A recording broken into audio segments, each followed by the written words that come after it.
ሶባቸዋል። እንግዲህ ኤፉዬም በጣም እየተጎዳች ነው የሚመስለው፣ ምክንያቱም በጣም ከጭንቅላቷ ብዙ ደም እየፈሰሰ ነበረ። ግን ደግሞ እንደዚሁም እርጉዝ ስለሆነች ምናልባት ደግሞ ጤናው የልጇ ጤና እንዴት ሊሆን ይችላል የሚለው የእሷስ ጤና እንዴት ነው የሚለው እንግዲህ የሚያሳስብ ይሆናል። ለናቱ ስትል ነው ይሄን ነገር ያደረገችው። ምክንያቱም እንግዲህ ያፌት የመኪና መስኮት ከፍቶ ነበረ፣ ግን ያወራውን ሁሉ ሰምታ ነበረ። ምክንያቱም ታሬ ጋር ደውሎ ናቱን አገኛችሁት ወይ ያዛችሁት ወይ በማለት ካያቻችሁት ጨርሱት እያለ ሲያወራ በሰማችበት ሰዓት ነበር። እሷም ደግሞ ቀጥታ ከናቱ ጋር ደውላ ነበረ። ናቱ እባክህን አንሰው እያለች ነበረ። ልክ እንደደወለች እና እንዲሁም ደግሞ ያፌት ወደ መኪና ውስጥ በሚገባበት ሰዓት ማንጋ ነው እየደወልሽው?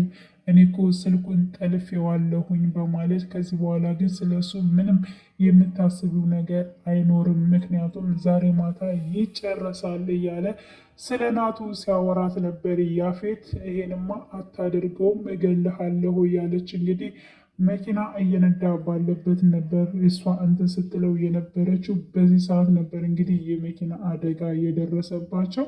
እንግዲህ ሰላም እንደሚሆኑ ተስፋ አለን። በተለይ ኤፉዬ ማለት ነው።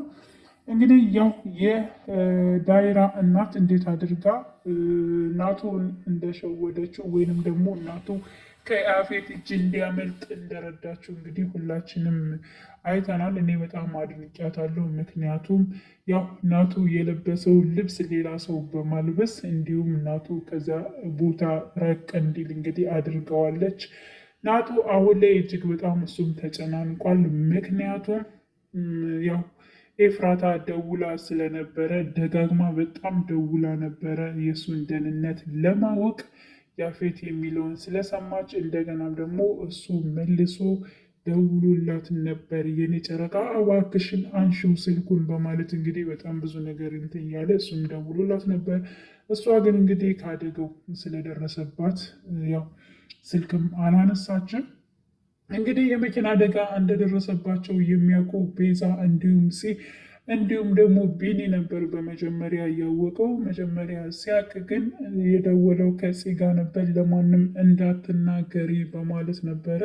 ከቻልሽ ለቤዛ ተናገሪ፣ ለናቱ ግን ናቱ እንዲሰማ አንፈልግም በማለት እንግዲህ በችኮላ ካሉበት ቦታ ለመሄድ ከቢኒ ጋር ሲሯሯጡ፣ ሉሊትም ይህን ነገር አይታ ሰምታ ስለሆነ እንግዲህ እሷም ወሬዋን ቀጥላለች።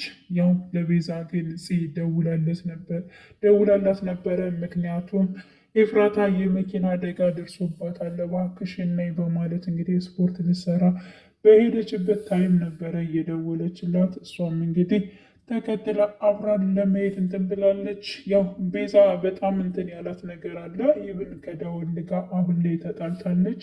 አንተንም ማግኘት አልፈልግም፣ እኔ ከማንም ጋር መቅረብ አልፈልግም፣ ብዙ ሰዎች ውሸታሞች ናቸው፣ ጠፋች ብዬ ስንሰፈሰፍላት የነበረች ጓደኛዬ ራሱ ዋሽታኛለች በማለት እንግዲህ ስለ ሔዋን ስትናገር ነበረ።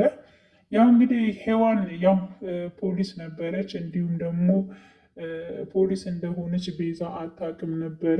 እንግዲህ ፂ ደግሞ የምታውቅ ስለመሰላት ያው ኤፍራታ ያለቻትን ወይንም ደግሞ የነገረቻትን ነገር ሁሉ ለቤዛ ነግራት፣ ቤዛ አሁን ላይ እጅግ በጣም ሰው መቅረብ ሰው ማመን ምን አይነት እንደሆነ እያለች በጣም እንትን ብሏታል ማለት ነው። ልቧ ተሰብሯል። ምክንያቱም እኔ በጣም ቀርቢያት ነበር፣ ግን እንዴት እሷ እንደዚህ ልትዋሽ ይቻለ? ሲቀጥል ከእኔ በፊት እንዴት ከኤፍራታ ጋር እሷ ጓደኝነት ሊኖራቸው ይችላል? ይሄን ሚስጥር ኤፍራታ እያወቀች እኔ እንዴት አላወቅኩም? ይሄን ያክል ምን አይነት ድብቅ ነው ብትሆን ነው በማለት እንግዲህ ግራ እየተጋባች ትገኛለች።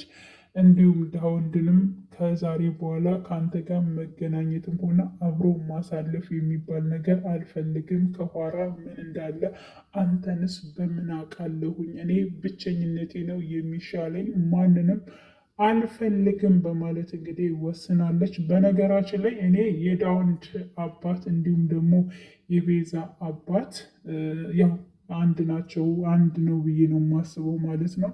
እና ቤዛና እንዲሁም ደግሞ ዳውድ ያው እህትና ወንድም ይሆናሉ ብዬ አስባለሁ በስተመጨረሻ። ምክንያቱም የቤዛን አባት የገደለችው በእርግጠኝነት የዳውንድ እናት ነች ማለት ነው ብዬ አሰብኩኝ። እንግዲህ ያው ጥርጣሬ ነው የያዝኩት። ምክንያቱም ስለ አባቱ ሲናገር ስለ አባቱ ሲያወራ ያው ፎቶውን ሲያይ ፎቶውን አሁን ላይ እያሳዩ አልነበረም። ስለዚህ ከበቀደም ጀምሬ ምናልባት ያው ሁለተኛ ሚስቱ ልትሆን ትችላለች በእርግጠኝነት።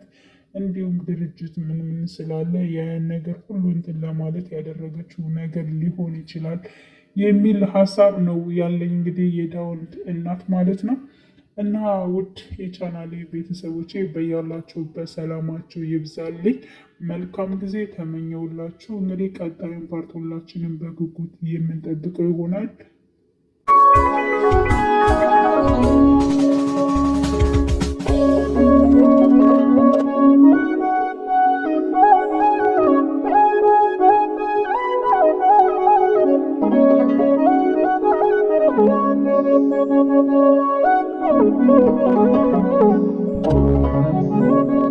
Thank you.